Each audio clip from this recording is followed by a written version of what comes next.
We are going along our 15-point journey studying the Old Testament. We are now at point number 5, placement. So you guys are doing good. I haven't taken attendance yet to make sure that you're there, but hopefully you've been here for a good portion of it.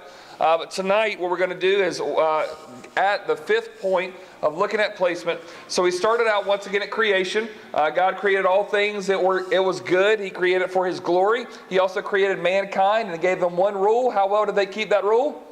Not too good at all. So they sinned, which get to point number 2, which was the fall. The fall of mankind happens. Adam and Eve decide to believe a lie rather than the truth. And they get kicked out of Eden.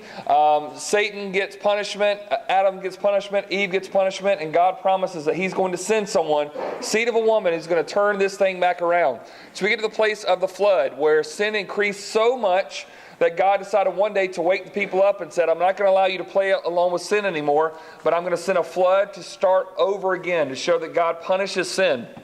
And through that, those that were inside the ark, and the ark took the wrath of God for them, they were safe. And those outside the ark, they were in danger. And then we get to the place of the covenant, where God chooses a man by the name of, you may remember, Abram, and says, I'm going to bless you so that you may be a blessing, right? And you're going to bless all the nations of the earth. Somebody's going to come from your family. It's going to change everything. And so Abraham has a son finally named Isaac, and God says, I want you to sacrifice that son. And then right at the moment when he's about to, God says, okay, press pause. I'm not going to make you do something that I'm going to do one day myself, and points to the person of Jesus as we see.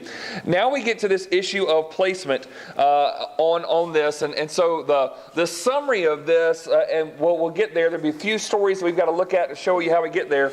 But this is the story. So if God has chosen a man by the name of Abraham, and he has a people that God's people are called the Israelites, right? The nation of Israel. What's going to happen in this stage in our Old Testament narrative is that God is going to place a particular young man in a nation called Egypt in a pivotal position. Does anybody remember what his name is? Joseph, right? Which is Abraham's great-grandson. He's going to come in, and so Joseph is going to be placed into Egypt, but it seems like even though that evil was done to make that happen, that God had a sovereign plan to get him there, to keep Israel alive and the coming Messiah still coming from the line. So let's look at how that comes together as we look at this placement. We look at Jacob's transformation first and foremost. Remember that Abraham fathers Isaac, and Isaac fathers Jacob and Esau. So this family line goes, once again, God calls on Abraham, and Abraham has Isaac, and Isaac has 2 twin boys named Jacob and Esau. As these guys, if you've ever, let me ask you this, for those of you who had siblings, you ever have sibling rivalry, right? Okay, who's going to be first, who's going to be worst, who's going to be, fighting for whatever, that can happen, right? Well, Jacob and Esau, you learned this pretty quick early on, didn't you? You see it happening really quick. In fact, God tells Isaac's wife Rebekah that 2 nations are in your womb. The older shall serve the younger. So God tells Isaac's wife, once again, when she is pregnant with these twin boys, that there are 2 nations are in your womb. I thought, those are some pretty big boys right there, right? Okay, these are 2 nations represented, and the older shall serve the younger. Now, in that culture, was that normal that the older child would serve the younger child? No. How many of you would like to live in that house? Some of you are like, oh, I lived in that house, right? Okay, maybe you did, maybe you didn't. But here's the idea is that from the very beginning, before these boys are born, this is basically saying what you think is right, where Abraham and Isaac to Esau should be the right family line, God's going to do something different. Why? Because God chose to do something different. Can anybody argue with him on that? What are you going to do? Fight him for it? Right? You can't really do it. He says from the get-go, Jacob is going to be who this family line comes from. And so it was a younger that's actually going to have that specific spot. While Esau is the older and rightful heir to the inheritance, Jacob uses trickery to take it from his brother. First off, the birthright from his brother in Genesis 25, and then the blessing from his father Isaac in Genesis 27. And so as you write those things down, I want you to first turn to Genesis chapter 25 to also look at this specific situation, because it's important for us to understand how this family is lined up together. So Esau is the older by just a few minutes, right? Some of you remember, you might have heard the story. Esau comes out, he's delivered, and something's holding on to him. What is it?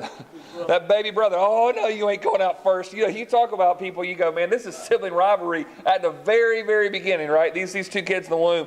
And it's just showing that there's this battle that's going on for who's going to be right, who's going to be first.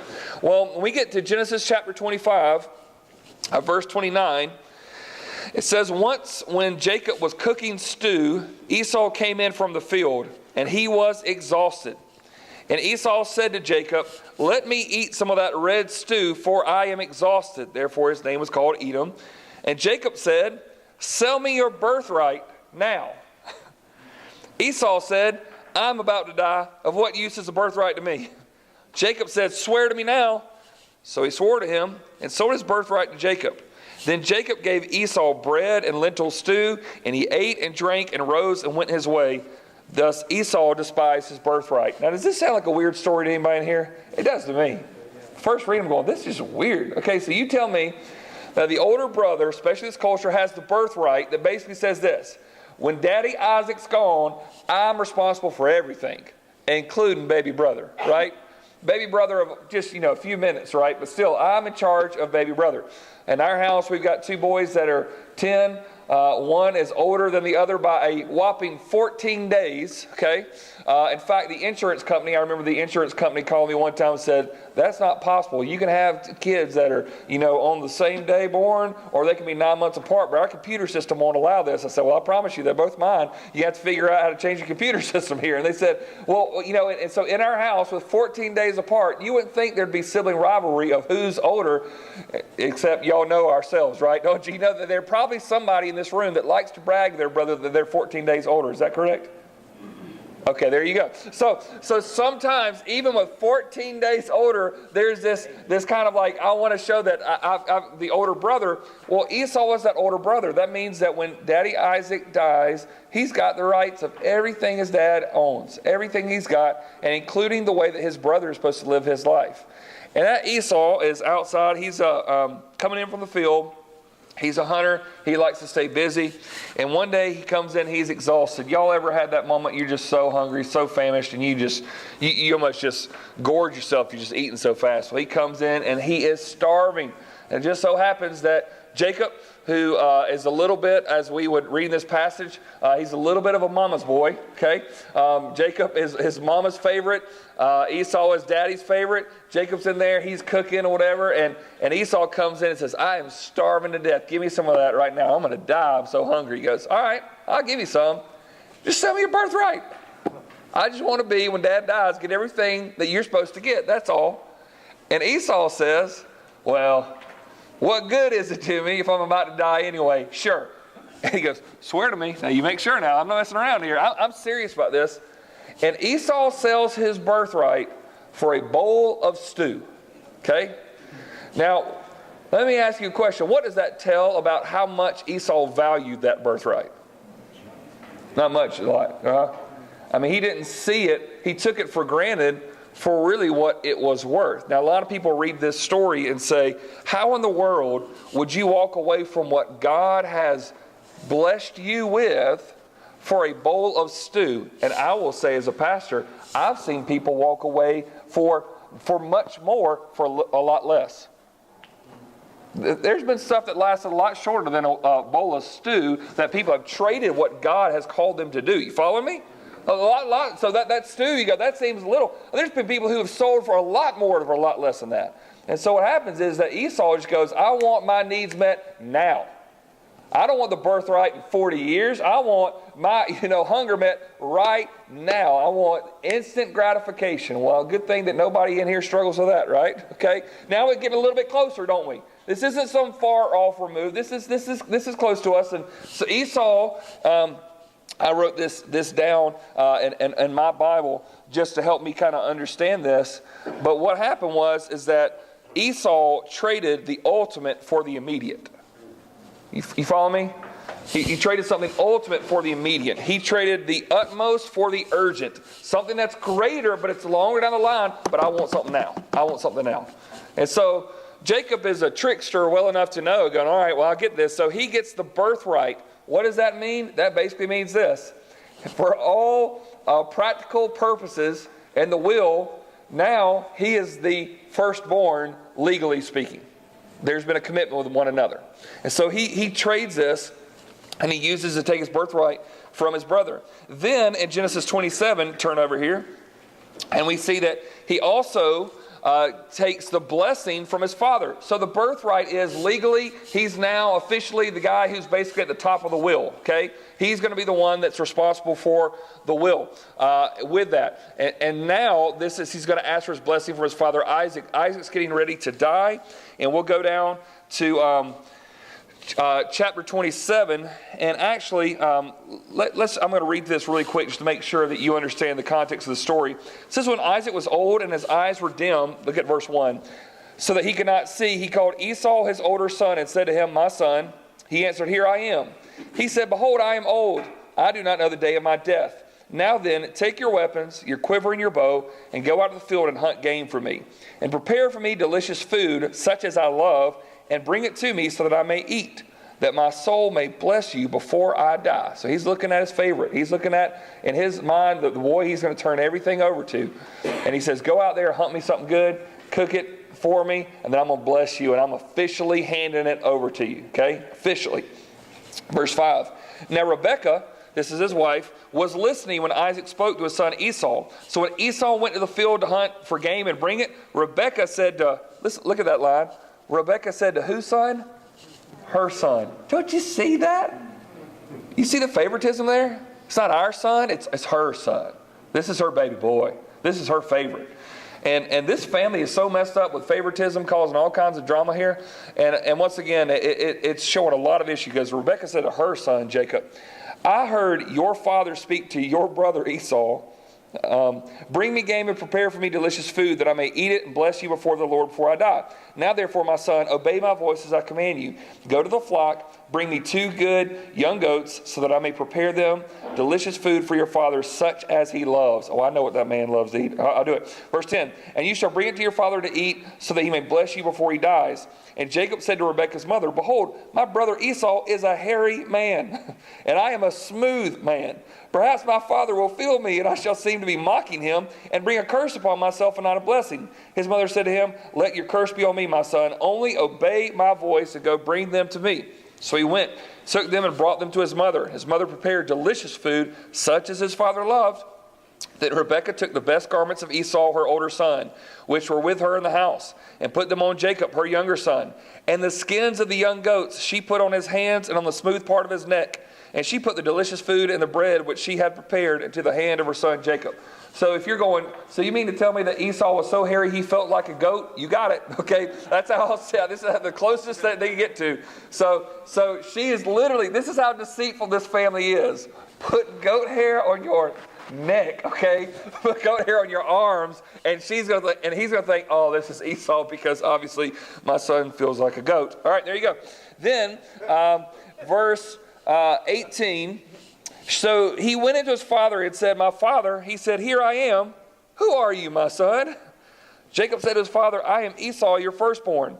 I have done as you told me. Now sit up and eat of my game, that your soul may bless me.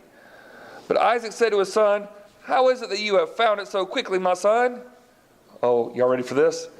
Because the Lord your God granted me success. That is the epitome of taking God's name in vain. Attaching God's name is something to try to get credit for it right now. He's doing something deceitful. Invoking the name of God for his own benefit. Verse 21. Then Isaac said to Jacob, please come near that I may feel you, my son, to know whether you really are my son Esau or not. So Jacob went near to Isaac his father, who felt him and said, well, the voice is Jacob's voice, but the hands are the hands of a goat, or a.k.a. Esau. Then as he did not recognize him because his hands were hairy like his brother Esau's hands, so he blessed him. He said, are you really my son Esau? He answered, I am. And he said, bring it near to me that I may eat of my son's game and bless you. So he brought it near him, and he ate, and he brought him wine, and he drank. Then his father Isaac said to him, come near and kiss me, my son. So he came near and kissed him. And Isaac smelled the smell of his garments and blessed him and said, see, the smell of my son is as the smell of a field that the Lord has blessed. May God give you of the dew of heaven and of the fatness of the earth and plenty of grain and wine. Let people serve you and nations bow down to you. Be Lord over your brothers. and may your mother's sons bow down to you. Cursed be everyone who cursed you, and blessed be everyone who blesses you. Now, so I want you to get this in your head for a second. That through trickery of Isaac's wife and son, the blessing now of his father that was supposed to go to Esau has been transferred over to Jacob. Jacob had gotten the birthright away from Esau over a bowl of stew. And now he's at this place where now the father has blessed the trickster, okay? That's what Jacob's name literally means, the trickster, okay? You ever had that person you never could trust what they were saying, always just scheming, always doing something all the time? This is a picture of this guy. And yet, God knew before the womb, that's the one who's going to lead this family. Now, there's part of me, if I'm going to be honest with you, that bothers me a whole lot. I just want to say, he's a trickster. He's a conniving little thief. He's not honest. And God, you're going to use him? And then what I have to realize is this. If God only uses honest, godly people all the time, he's not using any of us. Right? If God only uses those who always have their act together, who always have everything right, nice, neat, and tidy, he's not using any of us. This is what we know about Esau, right? Esau held the birthright so highly that he was willing to sell it for a bowl of stew. I don't think that's the type of person that you want leading this family. Now, Jacob, does he want the birthright? Oh, he wants it. Does he want the blessing? Oh, he wants it. But in sin, he's trying to get it. So I'm at least trying to say is that if we look at the motivation of these two young men, we see at least one who desperately wants it at any cost and one who just disregards it. And so with this, God has said, even before these kids came out, this is how this is going to be. And yet, through this, Jacob is showing himself that in sin, he's even these actions are taking place. Now, look at this next thing. As we look through here, due to his deceit, he is on the run from his family, especially his big, hairy, goat-like brother, Esau, right? Goat man is running after him, and he wants his blessing back. He wants his birthright back. He just wants his brother's head. That's all he wants, right? Now, I know if you've done something to your brother back in the day and he started coming at you, you know what it's like to run and hide. You talk about really running and hiding. Jacob is on the run, as far away from his family that he possibly can. Listen, the family he's supposed to lead, he's fleeing from right now. So this isn't going to work for long. And then what happens is that Jacob's name is turned to what? Israel, after wrestling with God. So when you write that down, I want you to turn over to Genesis 32. Genesis 32. As we come up and see this is such an interesting passage of Scripture. A lot of times people will say, yeah, I'm just wrestling with God right now. And I go, well, let me just tell you something. He's never lost a match, okay? So you keep fighting. You keep wearing yourself out. Or you can just sort of say, all right, I'm calling uncle on this. We're going to move on here. But look at Genesis 32. Remember that once again, Jacob's on the run, right? He's on the run. Verse 22, the same night he arose and took his 2 wives, his 2 female servants, we'll get to that in just a second, and his 11 children, and crossed the ford of the Jabbok. He took them and sent them across the stream and everything else that he had. And Jacob was left alone. And a man wrestled with him until the breaking of the day. When the man saw that he did not prevail against Jacob, he touched his hip socket, and Jacob's hip was put out of joint as he wrestled with him. Then he said, let me go, for the day is broken. But Jacob said, I will not let you go unless you bless me. And he said to him, what is your name? And he said, Jacob. And he said, your name shall no longer be called Jacob, but Israel, for you have striven with God and with men and have prevailed. Then Jacob asked him, please tell me your name. But he said, why is it that you ask my name? And there he blessed him. So Jacob called the name of the place Peniel. Do you see, look at that word there, P-E-N-I-E-L. What do you notice? Do you remember one of the names of God? Do you see one of the names of God in there? Face of God. Yep. It means the face of God. E-L means God. He says this, I've just seen the face of God. And you go, I thought he was wrestling a man. Apparently not. Says, I've seen the face of God. he says, for I've seen God face to face, and yet my life has been delivered. The sun rose upon him as he passed Peniel, limping because of his hip. Therefore, to this day, the people of Israel do not eat the sinew of the thigh that is on the hip socket, because he touched the socket of Jacob's hip on the sinew of the thigh. Now, once again, this story's got some really random turns in it, right? But here's this picture. Jacob's on the run due to his sin. He is fleeing from the presence of his family. Honestly, he is fleeing from the presence of God as well, because guess which direction he keeps fleeing to? You might want to guess? He keeps going east, further away from the presence of God. They left Eden, they keep moving on. He is getting further and further away, and as he thinks he can run fast enough, until he realizes this: God can always catch up with you. You can't run that fast. And so he's sitting there, and he sends his family on, and he's trying to, honestly, look at this. Now, what kind of man who's fearful of his dangerous brother would send the whole caravan of people to a different place and he stay by himself? It doesn't tell us, but my thinking is it's a lot easier to see a caravan of people from far off than one guy hiding underneath a bush. You following me? So could Jacob even at this moment be going, hey, y'all go over there together. I'm just going to sleep over here, but y'all go over there. Stay out there underneath the light where the moon really hits you really good. Do you feel safe? So that brother Esau can go, oh, there's where he is, and he attacks the caravan and possibly kills the family, but Jacob's over there safe. Possibly. I don't know. And this is where God finds him. And so this is hilarious to me that at some point Jacob is there by himself, he thinks, and all of a sudden somebody comes upon him and starts wrestling with him, and Jacob starts fighting. And they just fight.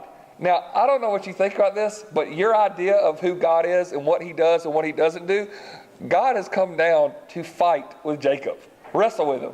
And you go, now, the only problem with this is that you read it and you go, it sounds like they're having a pretty good match. It's going all night, right? Jacob must be strong. God must be weak. Did you see how God stopped him? Yeah, touched his hip. Oh, can't walk anymore. Okay, now, when you're wrestling with somebody and they touch your hip and it's dislocated, you got somebody that's playing along with you, right? Y'all ever wrestled that kid who thinks that they can get you and you're like, oh, you're wrestling. Oh, you almost got me down. Boom, right? You just knock him down, right? This is a picture. God is toying with Jacob all night. Oh, why don't you come out in a little bit? Oh, you almost got me. Oh, let me touch your hip. And he's gone. He's literally on the ground. His hip's not working anymore. And Jacob still won't give up. Still won't give up. You're not leaving here, man. I don't know who you are. You're not leaving until you bless me. I'm tired. And this wrestler just says, oh, I'm going to leave. Well, what's your name? My name's Jacob. I'm the trickster. You're no longer the trickster. You're the one who has striven with God, and yet you're still alive. That's your name. God is in the business of changing who you used to be and making you something new. You used to be a trickster. Now the very name is, you've messed with me, and yet I've still allowed you to live. You're still alive today. If he could touch his hip and dislocate it, you think he could have ended his life right there? Probably. Is that what he probably deserved? Probably he did. And yet he goes, you're now going to be called Israel. Who is this? A man who has wrestled with God and God didn't kill him. Now, is that not a picture of the rest of the Old Testament with the nation of Israel? Of people wrestling with God, always just not want to give in and do things God's way. And God has just literally just touched them at the hip socket at some times and crippling them. But it won't let them go. Won't let them go. Let them keep coming back. And so once again with this, a lot of people would say, was this an angel? Was this some type of man? What was this? He says, I have seen the face of who? I've seen the face of God. So as we read this, he believes that at this point that he has wrestled with God and prevailed. Now, I want to give you something real deep to consider here tonight that I can't say for sure is happening. But when we get to the person of Jesus, we believe that we call him that he is God in the what? Flesh. Okay? Now, when Jesus speaks about God the Father, he says God is spirit, and those who worship him must worship in spirit and in truth, right? So, with this, we sort of look at this in Old Testament thinking, there's a really strong possibility that the person who's actually wrestling with him is God the Son. Is before he comes down as a child, this is God the Son touching down. Because, and now That's not saying that God couldn't do something different. There's a lot of different theories. People go, well, this was an angelic being, and Jacob is just inferring that, well, because he came from God, I've seen. But when he says, I've seen the face of God and I've lived, I'm going to believe him. That he saw the face of God. And so is this Jesus wrestling with him? I don't know. But I do know this, that he sees this is God in the flesh coming down to wrestle with me, can stop me, and yet he won't give up. And it's this symbolism of what the nation that's going to come after him represents. People always wrestling with God. And yet, I love this because can you imagine when Jacob does hobble back to his family? What happened to you? Dad? What happened? Why are you limping like that? God beat me up. What do you say, right? God showed up last night to beat me up. And I'll say this. If you truly have encountered the presence of God, you never walk with a swagger. You always walk with a limp. Always. People of God who have encountered God, they never walk with a swagger anymore, where they feel like they deserve to be there. They walk with a limp. God is in the business of humbling his people for a good thing, for a good reason. And so sometimes the most incredible people that I see are those that are walking with a spiritual limp. They've gone through some wrestling matches with God, and yet they've stayed alive together. And so we're thankful for that. Look at what happens here with Jacob's family. I've given you this list. I got to summarize this really quick for you because Jacob's got a little bit of interesting family scenario. If you don't remember or not. He loved a woman named Rachel. Rachel was beautiful. And when he was on the run, he ran into Rachel. And went to Rachel's daddy and said, what do I have to do to marry your daughter? He said, work for me for 7 years. Oh, Jacob goes, 7 years ain't nothing to get that woman. I'll work for 7 years. So he works for 7 years, and it's wedding night. Veil goes on the face. Lights are down low. Drinks are passed out. And he gets married to somebody who is not Rachel. He wakes up in the morning. You got to realize, right, we don't have lights going on, this kind of stuff. He wakes up in the morning and goes, that's not the one I've been working for 7 years. That's the older sister who hasn't gone to the clinique counter recently, okay? Like she's not the most lovely face to behold right now. He didn't want the older sister, Leah. He didn't think she was good looking. He wanted the younger sister, Rachel. And Dad goes, well, it's not right for me to give you the youngest daughter. My oldest daughter doesn't have anybody, so I just turn the lights down low, put a veil over her face, and congratulations. Now, I don't know what your first year of marriage looks like, but let me just tell you, this is dysfunction, okay, right? And so he goes, but I wanted to marry Rachel. And he goes, I'll let you marry Rachel. Work another 7 years for me. He does it. He does it. Works another 7 years. So now, not only does he have one wife, he got the ugly wife first. Now he's got the pretty wife, and they're sisters. And I guarantee they're all going to be so happy they're one big family, aren't they? No, not a chance. Let me tell you something. You go with me on the streets of Senegal. You can see an experiment that happens. When you walk into someone's house and you're sitting down with this man and you're talking to his wife and you're blah, blah, blah, whatever, and then all of a sudden the door opens up and here comes this other woman, and the other woman sitting there just looks at her with just evil eyes. And I go, oh, that's the second wife, isn't it? And I'll go, is that your other wife? How did you know? Oh, because the look that she was basically saying, I'm going to kill you in your sleep tonight. That's how I knew, right? And so we would ask, I would say, so what's it like? Do y'all get along? No, we do not. Just like they'll be honest about it. There was one man that we came in contact with who's a witch doctor. He had 4 wives.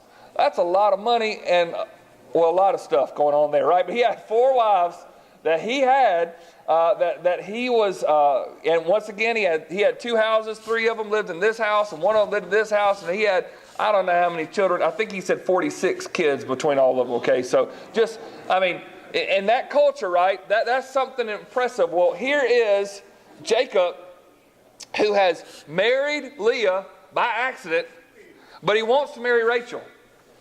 Now, in Senegal, I'm just going to go ahead and just tell you guys how this works. You have a rotation. You with this wife for 2 days, then you go next door with this wife 2 days, and you just alternate. That's how it works. Okay, that's just a system. You have to worry about it going. He's not picking. You got 2 days, and you back and forth depending on how many you got. I don't know how it works for this family, but I do know this. Rachel, who he loves more, who he wants to spend more time with, that he is more affectionate towards, cannot have a child.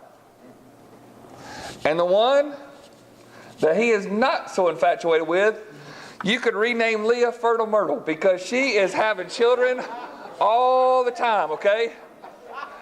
We're just being real tonight, folks, okay? I mean, everywhere she's going, she is popping out babies. She has Reuben. She has Simeon. She has Levi. She has Judah. And then you go, okay, stop. It's time for Rachel. 4 children. And then what happens? Rachel still can't get pregnant. So you know what Rachel decides to do? All right, look, if I can't have a child, why don't you take my servant girl here, and why don't you have a child with her, and therefore be my child? And Jacob goes, whatever you want, dear. Okay, so he takes on now Rachel's servant, and Dan gets born. Now, by the way, out of all these names, doesn't Dan sound like he lives in the United States? Right? I got all of them, right? You got Naphtali and Dan. I mean, this doesn't sound right, okay? All right, Dan, come on. All right, so Dan is next, then Naphtali, and then not to be outdone by her sister, right? Leah says, well, why don't you have my servant Zilpah, and she can have you children. Okay, baby, if that's what you want. And so Gad is born, and then Asher is born. Then look, who has a child next? Leah again. And Zebulon, and she even has Dinah as a daughter. She is just having so many children. And you know what? God speaks to her at one point. Because your husband doesn't love you, I am blessing you with these children. Because you know that you're second rate in his eyes, I just bless you. God is in the business sometimes of taking the most broken people and just blessing them in ways they never saw. And so she's unwanted. She knew that. She's always second rate in her eyes. And yet God just blesses her with child after child after child. And then finally, Rachel has a son, and his name is Joseph. This is the son that Jacob has been longing for a long time. This is the son that Rachel has been longing to see. Benjamin is the 12th son that will come. But we have 12 sons of Jacob / what's his name now? Israel. So instead of 12 sons of Jacob, they will turn into 12 tribes of Israel. And this is how they come together. So you have these guys coming. But when you see this, right, one thing that you notice is that out of all these kids on here, based on the way that he loves Rachel and has done everything he can for Rachel, who do you think his favorite child is going to be? Joseph. Joseph, without a doubt. This is the child that he has longed for, prayed for, wanted so much, seen his wife crying at night when she sees her older sister Leah with the quadruple stroller pushing it around everywhere and got all the kids and all that kind of stuff going on. She's been waiting for this child to come, and then finally Joseph is here, and so Jacob puts all of his affections on this boy. So what happens is that Joseph grows up. Joseph's dreams get him into trouble with his brothers. If we go to Genesis 37, what happens here is that Joseph's dreams get him into trouble with his brothers, because it's one thing to know that you're the favorite. It's another thing to remind everybody that you are, right? And so, Joe's funny. All right, look what happens. Verse 1, Jacob lived in the land of his father's sojournings in the land of Canaan. These are the generations of Jacob. Joseph, being 17 years old, was pasturing the flock with his brothers. By the way, you ever see anybody in the Bible that's a shepherd, you keep your eyes open. Whenever you see a shepherd, you go, okay, what's about to happen here? Almost every key player that happens for a long time is a shepherd who learns how to care for a bunch of stubborn species so that then they can go and also learn how to shepherd another stubborn group, which would be people like us, right? So he's pasturing the flock with his brothers. He was a boy with the sons of Bilhah and Zilpah, his father's wives, and Joseph brought a bad report of them to their father. He's a tattletale, okay? Now Israel loved Joseph more than any other of his sons because he was the son of his old age, and he made him a robe of many colors. But when his brothers saw that their father loved him more than all his brothers, they hated him and could not speak peacefully to him. Now Joseph had a dream, and when he told it to his brothers, they hated him even more. He said to them, "Hear this dream that I have dreamed. Behold, we were binding sheaves in the field, and behold, my sheaf arose and stood upright. Behold, your sheaves gathered around it and bowed down to my sheaf." His brothers said to him, "Are you indeed to reign over us? Are you indeed to rule over us?" So they hated him even more for his dreams and for his words. Then he dreamed another dream and told it to his brothers and said, "Behold, I have dreamed another dream. Behold, the sun, the moon, and 11 stars were bowing down to me." But when he told it to his father and to his brothers, his father rebuked him and said to him, "What is this dream that you've dreamed? Shall I and your mother and your brothers indeed come to bow ourselves to the ground before you?" His brothers were very jealous of him, but his father kept the saying in mind. Now, so here he goes. He has these dreams and basically says this: "I had this dream that Dad, Mom, all you brothers, y'all are bowing down to me. Isn't that awesome?" And they're like, "We hate you. Going to kill you in your sleep tonight," right? Just can't stand the kid. He just reminds them all the time of this. And so what happens is that Joseph is sold into slavery by his brothers, which places him in the most powerful nation in the world, which is Egypt. What happens next is very, very... honestly, it's a sad story, but it's also very revealing of what happens. If you look down in verse 12, we're going to just run through this really quick. It says, "Now his brothers went to pasture their flocks, their father's flock near Shechem, and Israel said to Joseph, 'Are not your brothers pasturing the flock at Shechem? Come, I will send you to them.' He said to him, 'Here I am.' So he said to him, 'Go now, see if it is well with your brothers.' And so he goes on down there, look on down to verse 18. "They saw him from afar, and before he came near to them, they conspired against him to kill him. They said to one another, 'Here comes this dreamer. Come now, let us kill him and throw him into one of the pits. Then we will say that a fierce animal has devoured him, and we will see what will become of his dreams.' But when Reuben heard it," that's the oldest brother, okay, "he rescued him out of their hands, saying, 'Let us not take his life.' And Reuben said to them, 'Shed no blood, throw him into this pit here in the wilderness, but do not lay a hand on him, that he might rescue him out of their hand to restore him to his father.' So when Joseph came to his brothers, they stripped him of his robe, the robe of many colors that he wore." Of course he's wearing that jacket, right? "And they took him and threw him into a pit. The pit was empty, there was no water in it. Then they sat down to eat. And looking out, they saw a caravan of Ishmaelites." Who's that from again? Ishmael, right? You remember the story? Abraham's first son, right? Ishmael from another wife.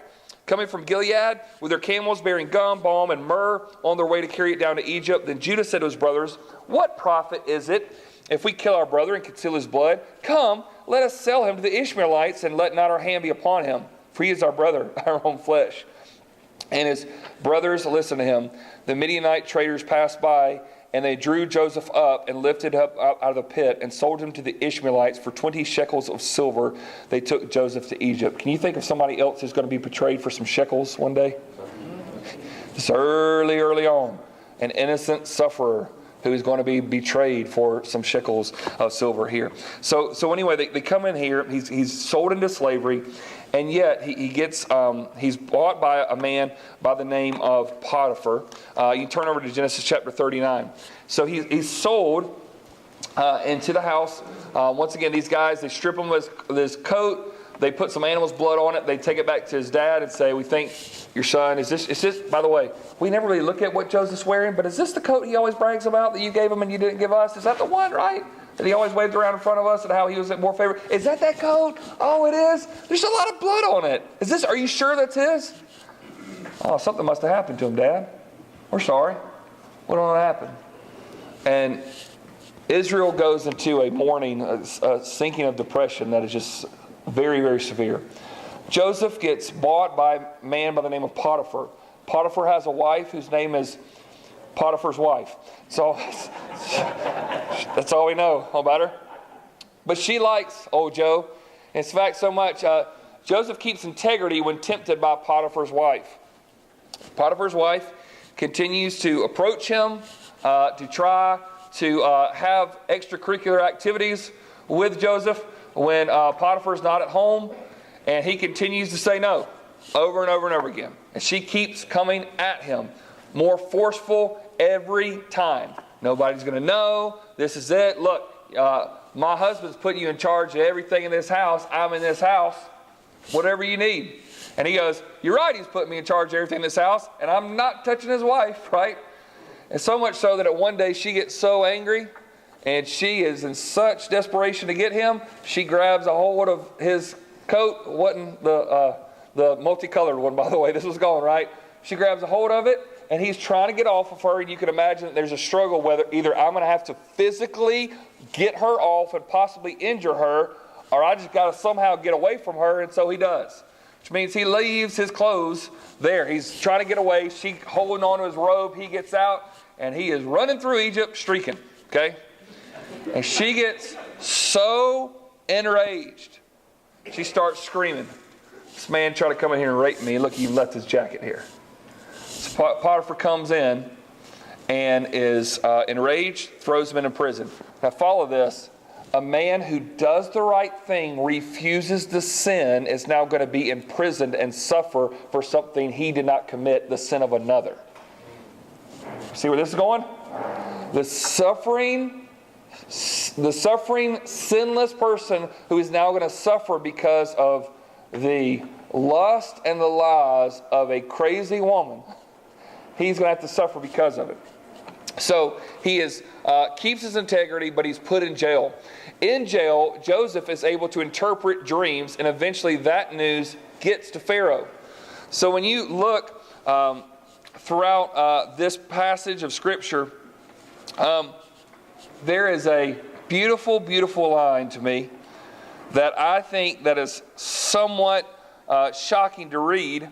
But up to this point, Joseph has been betrayed by his brothers, beaten by his brothers, thrown into slavery, sold to Potiphar's house. Potiphar's wife has lied about him, done all types of horrible things. Now he's getting thrown in jail. And look down to verse 19.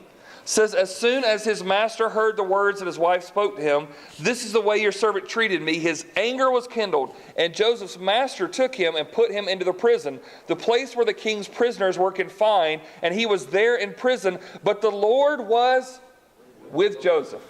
What? Lord, if you're with me, I shouldn't be in prison. If you're with me, I should have been betrayed by my brothers. If you're with me, I should be at home with my dad, enjoying where life should have taken me. And what the Lord is reminding Joseph is, it doesn't mean that I'm only with you when times are good. I'm with you even when times are hard. The common theme of Joseph's life is, even when stuff was done bad to him, yet God was with him. And a lot of people want to think that God's presence always takes away the issues. I'm here to tell you, God's presence is the only thing that allows you to persevere through the issues. So much of your life you go, I barely made it, but you made it, right? Everybody, as far as I can tell, you're still here today.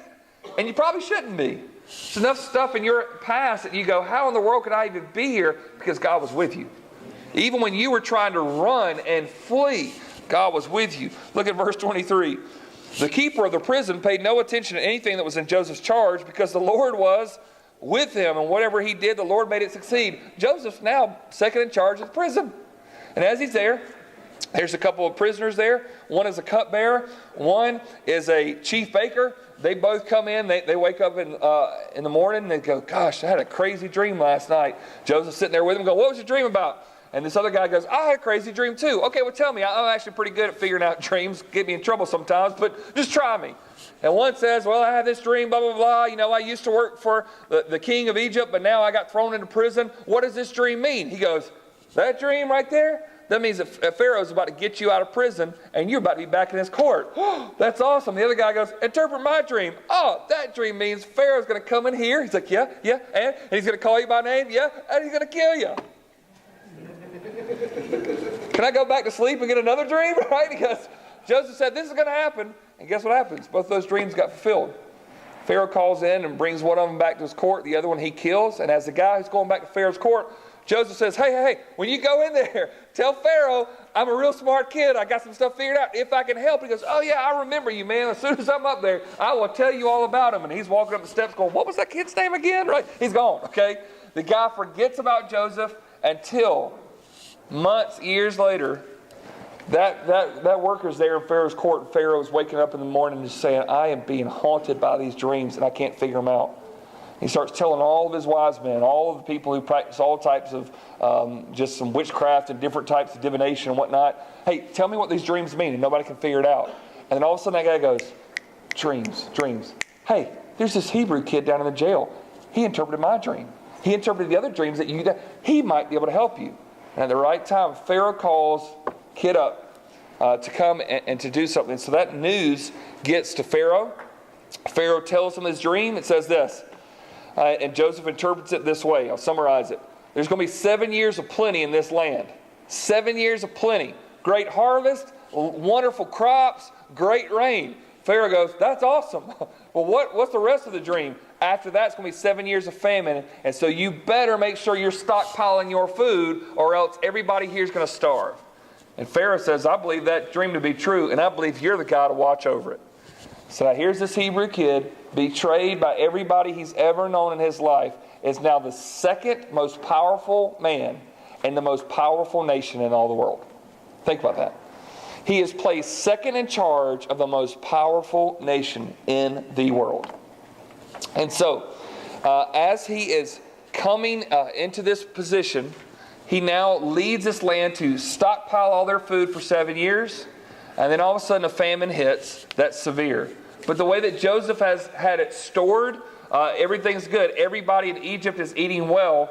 In fact, but everybody else, what happens is that everybody on the outskirts are feeling the famine too. The only place to get food is in the land of where? Egypt. There's only been one person who had enough wisdom to do this. And so it's incredible what happens. I want you actually to turn over to Genesis chapter 41 for a second. Because when Pharaoh is giving him this dream and giving Joseph this platform, I want to show you what Joseph does.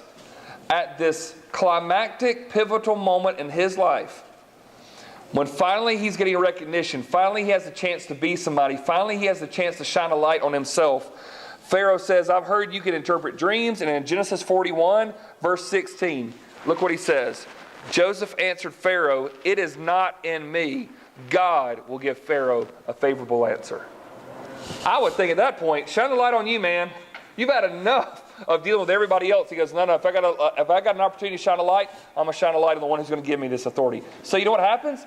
Joseph not only is put in second position, but he's right there next to this ungodly man who thinks he's God. He thinks he's God. He thinks he's a God.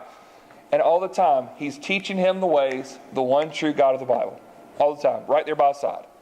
So, happens that as the famine is so severe that Joseph's brothers and father are starting, the food portions are starting to diminish. They know that they're in trouble. And so Israel sends his sons and says, you know what? I hear that there's actually food in Egypt.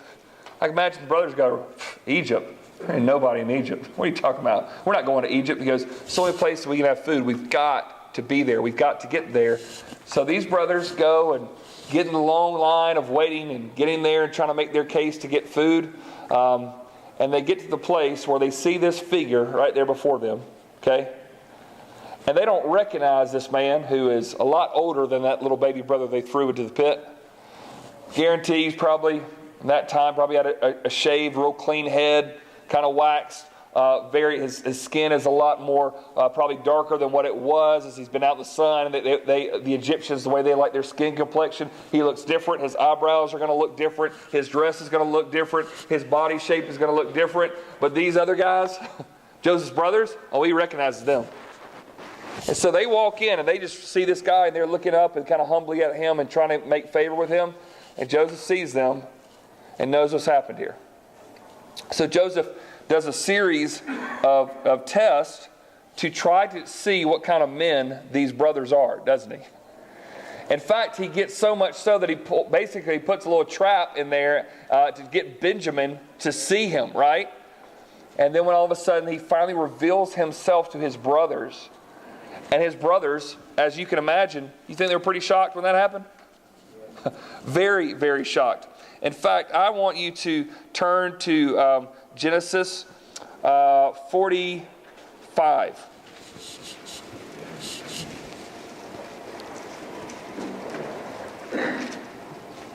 After a brother does something sacrificial that we'll get to here in just a second, chapter 45, when Joseph sees the difference in them, it says, "Then Joseph could not control himself before all those who stood by him. He cried, 'Make everyone go out from me.' So no one stayed with him when Joseph made himself known to his brothers. And he wept aloud so the Egyptians heard it, and the household of Pharaoh heard it. And Joseph said to his brothers, 'I am Joseph. Is my father still alive?'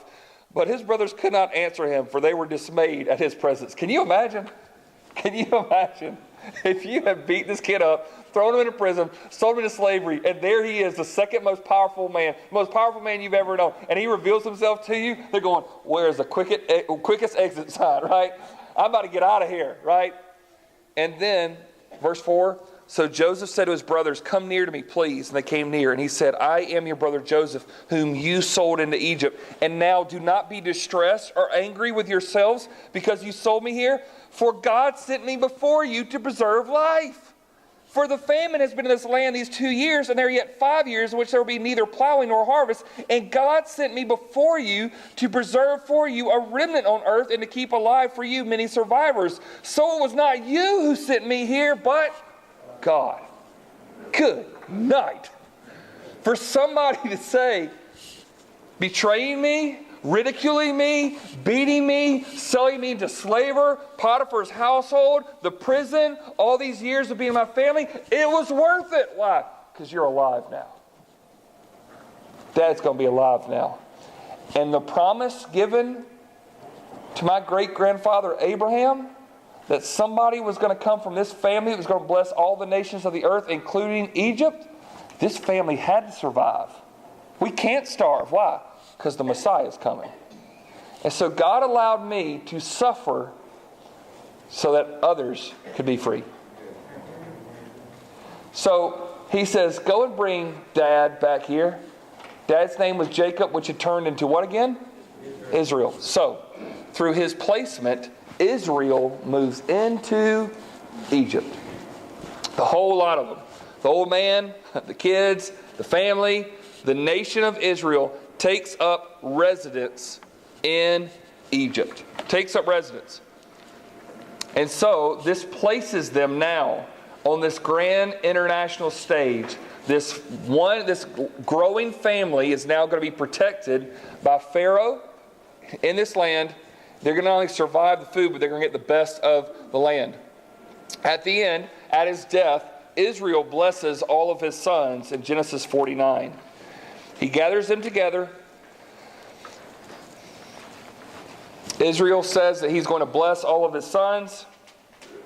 I want you to turn there really quick. I won't go through all of these, but it is kind of interesting. I would just imagine what it must have been like to have all those sons together.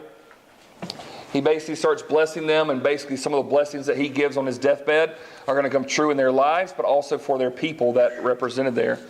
So, give you an example. Verse 2, he says, "Assemble and listen, O sons of Jacob. Listen to Israel, your father. Reuben, you are my firstborn, my might, and the first fruits of my strength. Preeminent in dignity and preeminent in power." This sounds like he's going to get a real good blessing, doesn't it? "Unstable as water, you shall not have preeminence, because you went up to your father's bed. Then you defiled it. He went up to my couch." Bye. That's basically it. Dad's done with Reuben. That's it. "Reuben, you my firstborn. You had all the rights. Should have been all these wonderful things, but you were sinful. You get none of it. Done. Next son." And he moves on from there. Goes on, Simeon, Levi goes on. Look at verse 8. This one's good, y'all. "Judah, your brothers shall praise you. Your hand shall be on the neck of your enemies. Your father's sons shall bow down before you. Judah is a lion's cub. From the prey, my son, you have gone up. He stooped down. He crouched as a lion and as a lioness. Who dares rouse him? The scepter," all right, the scepter is what the king has in his hand, showing he has right and authority. "The scepter shall not depart" from where? "From Judah, nor the ruler's staff from between his feet, until tribute comes to him, and to him shall be the obedience of the peoples, binding his foal to the vine and his donkey's colt." Donkey's colt. Isn't that interesting? There's going to be somebody else that comes from a line of Judah one day who's going to ride on a donkey's colt, isn't it? "To the choice vine, he has washed his garments in wine, and his vesture in the" what? "Blood of grapes. His eyes are darker than wine and his teeth whiter than milk. It seems to say that on Israel's deathbed, he speaks to the fourth born, not the firstborn, not the 12th, but the fourth, and says, the king's coming from this family, and it's never going to leave from this family. And there's going to be a king that comes from his family that all the nations are going to bow down to. And he's going to ride on a colt of a donkey one day. And it's going to be blood that's going to wash, and he is going to be pure. And people are going to bow down and obey him. Wonder if that one's going to be fulfilled, guys. You can go to Matthew chapter 1. Just put that note down in your reference. And it says this. The genealogy of Jesus Christ. Abraham was the father of Isaac. And Isaac was the father of Jacob. And Jacob was the father of Judah. And that's where the family line would come from. He blesses all of his sons to speak specifically to this. And I know we got to move here real quick. Example of Joseph. Joseph forgave his brothers for the horrible crimes they committed against him. He did more than what I could do. I would be ready to let them pay for what they had done to me. Joseph forgave his brothers for the horrible crimes that they committed against him. Next, he accepted his role in allowing harm to come to himself for the benefit of others. If you look at Genesis 50, verse 20, many people will know part of this verse by heart because it means God meant it for good, right? You meant it for evil, but God, he says, as for you, you meant evil against me, but God meant it for good to bring it about that many people should be kept alive as they are to today. So do not fear, I'll provide for you and your little ones. Thus he comforted them and spoke kindly to them. Here's the beautiful thing. He says, it's okay for me to be in a suffering role even though I'm an innocent sufferer, so that this family can survive. Because the Messiah is coming from this family. That's not slowing down. And I will take that role of sufferer so that others can benefit. Next, Joseph foreshadows another innocent sufferer whose suffering would bring salvation to others. Through this family line, there's going to be another innocent sufferer by the name of Jesus. And he is going to suffer innocently for the sake of his brothers, for the sake of his sisters, for the sake that there would be grace and kindness and salvation found in him alone. And Joseph is a shining example in the middle of Egypt. By the way, when Jesus' adopted father, Joseph, hears a voice, an angel basically telling him, hey, Herod's coming to kill you. He says, flee to a certain country. Does anybody remember where it was? Go to Egypt. Spend a little time there. And then you're going to come out of Egypt and come back to the promised land. There's one more line here that Judah foreshadows another willing substitute who will set free a brother due to the love of his father. I want to ask you to turn to chapter 44 really quick, and then we're going to be done. When Joseph does a trick, he's trying to see if his dad's still alive. He's trying to see if his brothers have changed. And he really wants to see baby brother Benjamin. Benjamin is his close brother, obviously because of mother's situation, how the family's divided. And they didn't bring Benjamin. You know why they didn't bring Benjamin? Because Daddy said, I've already lost Joseph. I can't lose my second favorite. Benjamin's staying with me. And Joseph says, I'm not giving you guys any food unless I see that baby boy. You probably want to make sure they didn't kill him too, right? And so he sees Benjamin. His heart's warm towards him. And then he does something. He plants something in Benjamin's sack that could get him killed. And so this is at the point where he's going to say, I'm going to kill this brother of yours because he's done evil on me. And so look what happens. Out of all this happens, verse 15. It says, Joseph said to them, what deed is this you have done? Do you not know that a man like me can indeed practice divination? And Judah said, what shall we say to my Lord? What shall we speak? Or how can we clear ourselves? God has found out the guilt of your servants. So he's saying, okay, what are we going to do? But this isn't Reuben, the firstborn, speaking. It's the fourth, Judah. And he says, look at verse 18. Then Judah went up and said to him, O my Lord, please let your servant speak a word in my Lord's ears, and let not your anger burn against your servant, for you are like Pharaoh himself. My Lord asked the servant, saying, have you a father or a brother? And we said to my Lord, we have a father, an old man, and a young brother, the child of his old age. His brother is dead, and he alone is left of his mother's children, and his father loves him. Then you said to your servants, bring him down to me, that I may set my eyes on him. We said to my Lord, the boy cannot leave his father, for if he should leave his father would die. Then you said to your servants, unless your youngest brother comes down with you, you shall not see my face again. Let me just show you this, and just really watch these next few verses to see what's happening. Out of the 11 brothers, or the 10 brothers that could have stood up and said, don't kill Benjamin because of what it means to Dad. It's not firstborn Reuben, it's the fourth Judah. There's one brother who stands up, follow me, who is so concerned about his father's love for one of those children that he's wanting to stand up and to do something about it. This is the family line that the king is going to come from, and also the Messiah named Jesus. Now see if you see something foreshadowing Jesus in these next lines. Verse 24. When we went back to your servant, my father, we told him the words of my Lord, and when our father said, go again, buy us a little food, we said, we cannot go down. If our youngest brother goes with us, then we will go down. For we cannot see the man's face unless our youngest brother is with us. Then your servant, my father, said to us, you know that my wife bore me 2 sons. One left me, and I said, surely he has been torn to pieces. I have never seen him since. If you take this one also from me, and harm happens to him, you will bring down my gray hairs and evil to Sheol. Now therefore, as soon as I come to your servant, my father, and the boy is not with us, then as his life is bound up in the boy's life, as soon as he sees that the boy is not with us, he will die, and your servants will bring down the gray hairs of your servant our father with sorrow to Sheol. For your servant became a pledge of safety for the boy to my father, saying, if I do not bring him back to you, then I shall bear the blame before my father all my life. Now therefore, here we go, please let your servant remain instead of the boy as a servant to my Lord, and let the boy go back with his brothers. For how can I go back to my father if the boy is not with me? I fear to see the evil that would find my father. Let me be a substitute. My father has a son that needs to come home to him. And my father has so great a love for those children. I can't go back to him unless I bring him with me. So let me stand in place of him. I know he committed the wrong, and I know that he's the one guilty. Can I stand in his place? And that's when Joseph broke. Can I tell you that the Lion of Judah came and did even more than that, didn't he? To stand and say, I know that my father's love is so great for these people, and I know they've committed a great sin. Let me stand in the place there. This placement of Joseph was so integral to our entire faith movement, but more so because it points to the person of Jesus. Let me pray for us.